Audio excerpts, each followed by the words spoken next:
everyone, it's Saoirse. Merry Christmas. Today I just want to get a little bit cozy with you. I was thinking about seasonal reading and I know we did that Halloween video. As you might know by now, I'm much more of a Christmas person.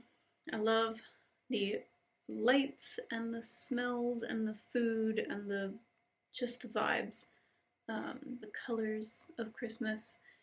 And so I thought, what kind of books do I associate with this time of year, with the holidays in general, with winter in general? We don't really get winter in Florida, so reading is kind of a way for me to imagine that I'm experiencing different weather, a changing season. So some of these I've got fantasy for you, I've got classics, I've got essays, nonfiction, quite a mix here. And none of them really have to do with Christmas. There's a Christmas scene in a couple of them, I think. But, it's not just Christmas. It's the time of year when, in a lot of places, things get very depressing with the weather. And I know from living in Scotland, when it was sunset at like 3:30 p.m., it was easy to get very bummed out. So reading is one of those activities that just feels better when you are curled up in something warm, perhaps by a fire, with a tree, with cats on you preferably. And I don't get to get like physically cozy very often because it is so hot here. I'm probably going to struggle with this cardigan in a minute. But there are a lot of things you can do that if you live in a warmer climate, you can feel the cozy vibes of the season. And these books do that for me. And some of them maybe I associate with Christmas because I read them around then. And some of them are just warm, So we're going to start with the top of the pile. I have a huge pile on my lap that you can't see. The Hobbit by J.R.R. Tolkien. So, obviously, I'm a huge Lord of the Rings nerd. And when I was a kid, I used to carry the Lord of the Rings books around to school in my backpack and mess them up and pretend I was reading them, but I didn't actually read the series until I was in my 20s. The only part that I read was The Hobbit. I read The Hobbit in middle school. I used to have this fantastic audiobook on a bunch of cassettes. And this book, it was intended for children and has that kind of feeling of like your old grandpa sitting around the fire with the grandkids and telling you a story about some fantastical world that that you've never heard of, where anything can happen. And this book it's largely less depressing, I guess, than Lord of the Rings can be. Lord of the Rings gets pretty dark. And the Hobbit, Bilbo's just a fun guy. Like, just picture, you have to watch the original animated Hobbit, and that song, Bilbo Baggins, like, it's always in my head. That, by their very nature, hobbits are cozy. So you just picture Bilbo in his hobbit hole and trying to entertain all these dwarves that come to the door. And then having to leave his cozy home to go on this adventure. It's a vibe, and I would recommend it for any time of year, but especially now. If you haven't read it, I'd be interested to know what you think when you do. I really wish I could wipe my brain of that whole story and just go back and read it again fresh. Next we have Silence in the Age of Noise. And I think this is Norwegian. Don't know how to say his name very well. Erling Kage. And this one is nonfiction. It's a famed Norwegian explorer. He's the first person to reach the South Pole alone, and he explores silence. Silence around us, silence within us, and silence we must create. So he talks about his experiences and the observations of poets, artists, and explorers. He shows us why silence is essential to our sanity and happiness, and how it can open doors to wonder and gratitude. I mean, you can tell right off the bat by the title and the description. This book is a really, like, meditative book. I mean, I just felt very, very calm reading it, and that's something I want to feel when I want to be cozy. You'll notice there aren't books with, like, a whole lot of conflict. There's some conflict, but not, these aren't mysteries or thrillers. Which is funny because a lot of people love cozy mysteries.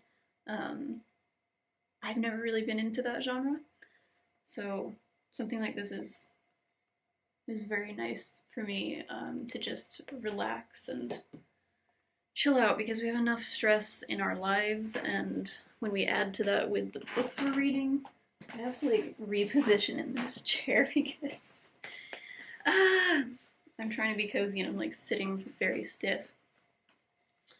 Okay, next we have Upstream by Mary Oliver. This is a collection of essays. Mary Oliver is a poet, and I love her poetry, and so I picked this up a while ago because I thought I would like to hear how she writes prose, nonfiction. It says, she reflects on her willingness to lose herself within the beauty and mysteries of the natural world and the world of literature, emphasizing the significance of her childhood friend, Walt Whitman, who inspired her to vanish into the world of her own writing. Oliver meditates on the forces that allowed her to create a life for herself out of work and love.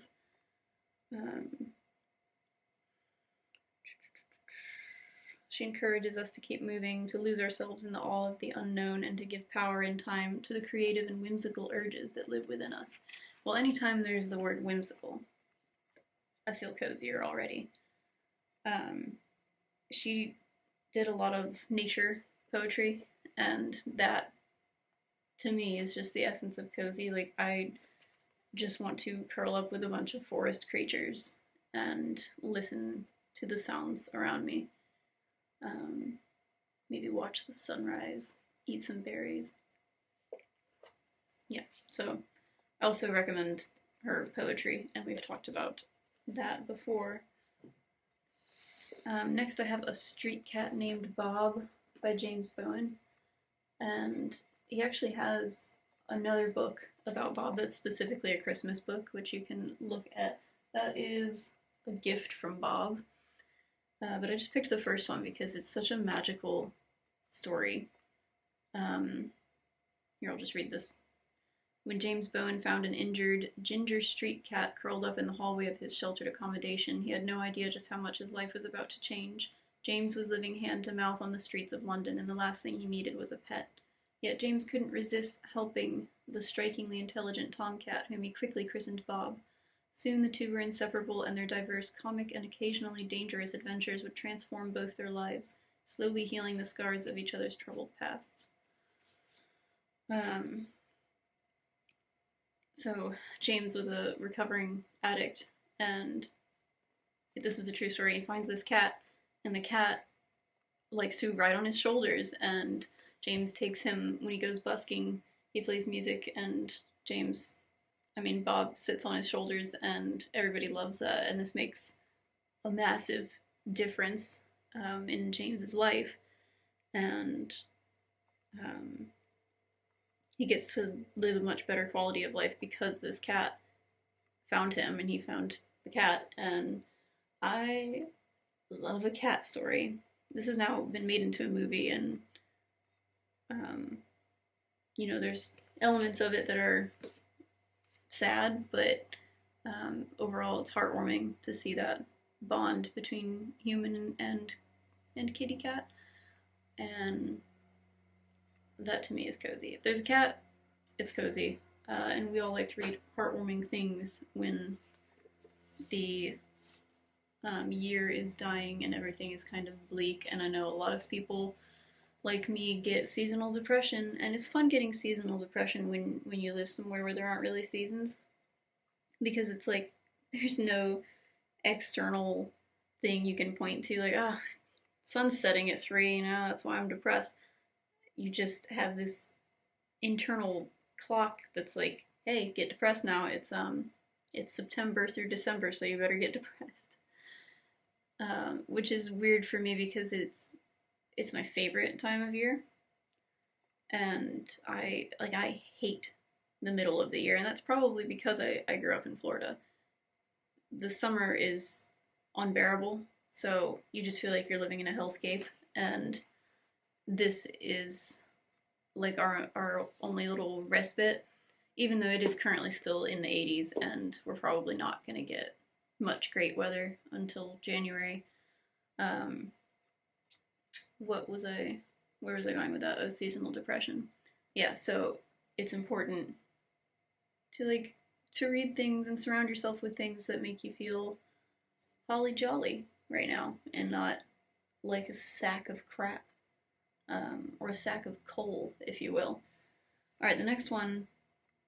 God, did I just read this? I think it was January. I can't believe this is the same year that I read this book. I love it so much. How to Catch a Mole by Mark Hamer. And I've since read and done a video on his next book, Seed to Dust, and his new one is coming out very soon, which will complete the Gardener's trilogy. So this is another nonfiction. Wow, this is my 4th nonfiction that I've shown you, and we still have another nonfiction. Yeah, it's half fiction, this pile, and half non. So How to Catch a Mole, what can I say about this book? I did a video on this. It is so moving and thought-provoking in a quiet, calm, cozy way. There is this thing about the countryside in Britain and Ireland that is just so different. Like, it's, in my experience at least, it just has such a different feeling than what we have here in the States. It's a smaller scale. I think that's part of it. Everything's a bit more like adorable, like twee, cute, little patchwork farms, and it's just not as sprawling as this country. And to hear somebody who's a gardener and has been a mole catcher for years and is deciding to stop catching moles, it's just lovely, like absolutely lovely. It says in this luminous work of nature writing, the former mole catcher tells the story of what led him to his strange career, from sleeping among hedges as a homeless teen to weeding windswept gardens in Wales, and why he eventually gave it up. Over the course of his final days catching moles, he reveals the secrets of his craft, burrowing into the mysterious lives of the small, velvety creatures whose work is as solitary as his own, and sharing the intimate knowledge of a life spent in wild places. The result is a sublime and life-affirming book about the inevitability of change and what a deep understanding of nature can tell us about our own humanity. Yeah, I really tend to turn to nature when I want to feel good about the world, because it's the only thing to me that feels pure, because a lot of man-made constructs seem to be, if they're not focused on, they end up in destruction. And when nature destroys things, it has a reason for that, typically. So I don't know, it just makes me feel a lot more peaceful to read about the natural world than the human world. So I highly recommend this one. I mean, this is one of my favorite books of all time now. And anything where it's like one person reflecting on their solitary life, that's going to feel very cozy. And the way that he paints this picture of his home life and like the simple pleasures of it and the country life, it's just, it can't get any cozier than like him describing the rainy, cold, wet weather outside and then coming home and having a fire and being warm, and the food that he makes with his wife. It's just so wonderful. And next we have At Home by Bill Bryson, a short history of private life. And I picked this one because I think like at home is usually when you're the coziest, and I loved this book so much. It is a description of rooms and objects and historical everything. I don't know. It's just a lot of super interesting history about domestic life and things that you probably haven't really thought about and maybe take for granted and don't think like, why is this called this, or what's this seemingly useless feature in my old house that I don't understand. It says he takes us on a room-by-room tour through his own house, using each room as a jumping-off point into the vast history behind the domestic artifacts we take for granted. As he takes us through the history of our modern comforts, Bryson demonstrates that whatever happens in the world eventually ends up in our home, in the paint, the pipes, the pillows, and every item of furniture. Bryson has one of the liveliest, most inquisitive minds on the planet. And his writing is super fun. It's usually it's funny. Like, this is not a dry textbook about houses. Like, it's not just a history book that you would yawn at. It is just, it makes you chuckle and sometimes laugh out loud and also go like, wow, that is so interesting. I want to know more about that. And it gives you so many facts that you can pull out at your Christmas or New Year's party or whatever gathering you have. I just filled this with tabs of things to remember. It's so interesting, and what better way to read something about the home than curled up in your home with some hot chocolate, I don't know, some fuzzy socks if you can. The next one is Little Women by Louisa May Alcott. And this one I did read around Christmas. And I should have done a video on it, I never did, but it was when I was in Scotland and I was like, there was just too much going on, and I was coming back here for a visit after Christmas, so it just fell through the cracks. But I remember there being a Christmas scene in here. I think there is like a Christmas chapter, or else why would I be inventing that in my brain? But there is some sad stuff in here, but for the most part, this book it kind of reminds me of Anne of Green Gables, which I'm gonna stand up now and go get, because I should have added that to this list, so excuse me for a second.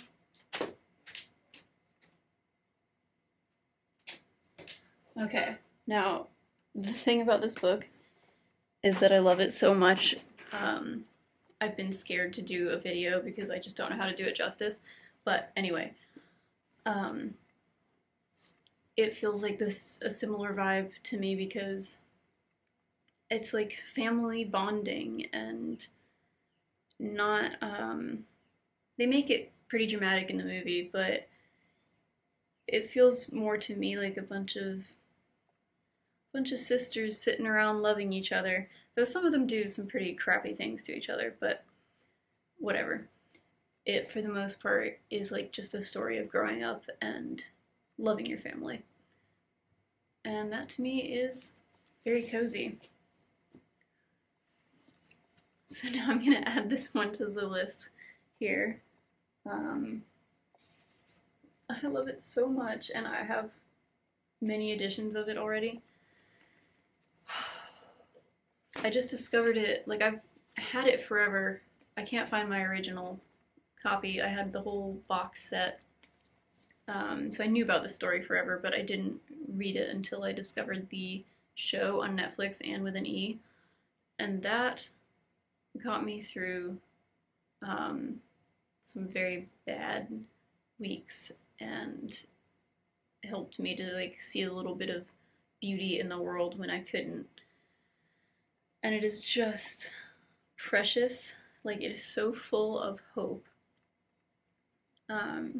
If you don't know the story, it's about an orphan named Anne Shirley, and she goes to live with this couple in Canada, Prince Edward Island, and they're expecting a boy, and they get Anne instead, and they end up loving her and becoming a family.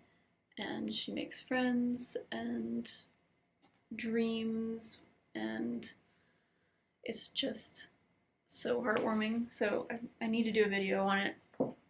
I promise it's coming. Next up we have Villette, which I've said many times, this is by Charlotte Bronte, is my favorite book, my favorite classic, my favorite non-modern book. And there is a lot of like heartbreaking stuff in here, but it's such an internal sort of monologue-y, like character analysis type book, which, like I said, when I'm just living in a character's head, that makes me feel very cozy because there's not a lot of action. It's a long book. There are a lot of scenes where people are talking to each other, but the central thing is Lucy Snow and her situation. She's moved from England to this town called Villette, which is a made-up town in, I think it's like a made-up country that is supposed to be Belgium, because that's where Charlotte Bronte worked. And she starts working at a boarding school, and she falls in love with this irritable schoolmaster, but that's not like the entire story. It's just Lucy trying to figure out who she is in the world and in her own mind. And I've talked about this book so much and written essays on it, and I can't get enough of it, and I still feel like I can't do it justice, but it feels cozy to me. Maybe because it's like the 1800s in Europe. I don't know. Is that cozy? It's cozy in my mind. Certain parts of it. I'm sure there were non-cozy elements, but mainly I'm thinking of like the setting, like the furniture, the textiles, and the fact that the weather was bad and people are bundling up. You bundle up, you're cozy. Next up is just the definition of cozy, The Wind in the Willows by Kenneth Graham. I read this for the first time this year, and it is so darling. You have all these little creatures. You've got Rat and Toad and Badger, and who's the main one? Mole, of course. And they just get up to no good. They are going on all kinds of adventures in their lovely little natural world. And there is a scene where I believe they're at Badger's place, and it's underground, and it's just like warm, and everybody's fallen asleep. And then you see Mole's place, and there's like Christmas carolers.